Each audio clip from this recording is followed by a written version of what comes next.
Item Number SCP-432. Object Class Safe. Special Containment Procedures.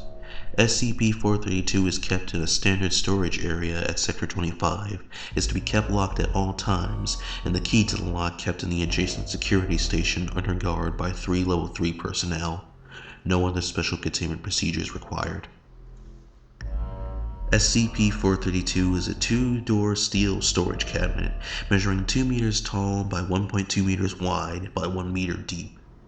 The exterior of the cabinet is painted matte green and bears no remarkable features except small areas of corrosion and light scratching commensurate with being left exposed to the elements for a prolonged period of time. The doors of the cabinet are fitted with a basic slide bolt and hasp for a padlock, allowing the door to be secured from the outside. The interior dimensions of SCP-432 display significant disparity with the exterior. The doors open into an apparently extra-dimensional space containing a large labyrinth complex comprised of an as of yet uncharted series of corridors. The walls, floors, and ceiling of the corridors are constructed from heavily rusted steel and adhere to the same height and width scales as the exterior of SCP-438. The corridors within SCP-438 are lit at irregular intervals by what appear to be household lighting bulbs secured to the walls and wire mesh fittings. Many of the bulbs observed flicker and numerous others are burned out or either broken. In places, several large gauge steel pipes have been found bolted to the walls of the tunnels. These pipes are notably cold to the touch and contain flowing water, although the source and destination of the pipes and water are unknown. Many of the pipes observed are in obvious need of repair and leak cold, average of 3 degrees Celsius, water. Analysis of this water has revealed a low oxygen content and trace amounts of iron oxide, but the water is otherwise potable. The exact size of the labyrinth complex to which SCP-432 connects cannot be accurately measured, as each time the doors of the cabinet are closed and then reopened, the entrance created by the cabinet apparently moves to a different section of the maze. The fate of personnel within the maze when the door is closed is unknown.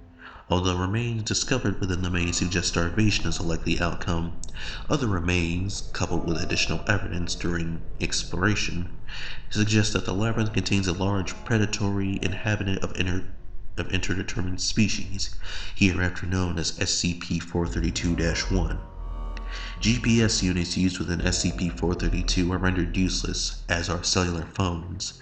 Remote control devices sent to SCP-432 are similarly impaired and cease to function after traveling an average of 20 meters into the maze, rendering remote mapping of the internal layout impossible. High-gain radio transmissions can be used to keep in contact with personnel within the labyrinth, although significant interference occurs deeper into the maze. If the doors of the cabinet are closed, then all forms of contact with personnel within SCP-432 are severed. SCP-432 was discovered in an abandoned industrial complex in UK. It came to the attention of the Foundation after Dr. T. Small heard reports of several homeless persons in the area disappearing after staying in the complex. Upon investigation, Dr. Small discovered the cabinet at the center of an abandoned steel mill, surrounded by a number of sleeping bags, bags of clothing, and other personal effects suggesting a number of homeless persons had recently made camp there. SCP-432 was unlocked, but the door closed upon discovery. After exploring the immediate area beyond the entrance, Dr. Small exited SCP-432 and summoned Foundation personnel to transport the cabinet to Sector 25 for analysis. Currently, expeditions have been sent to SCP-432 to attempt to chart its internal geography. To date, D-Class personnel have been lost within its maze. No further expeditions may be made without express permission of at least 2 Level 4 personnel. Paint samples, metal fatigue, and construction techniques date SCP-432 as having been constructed in the early 1950s. However, the artifacts recovered from within SCP-432 have been accurately dated to much earlier periods. The standard agreed mission equipment pack, agreed by Dr. T. Small and Dr. is one hand torch with a 3-hour lifespan and additional power sources providing up to 6 additional hours, one headset microphone linked to control, one shoulder-mounted video unit set for wireless transmission, 2.5-liter bottles of water, 2 high-calorie energy bars, and 8 sticks of luminous marker chalk.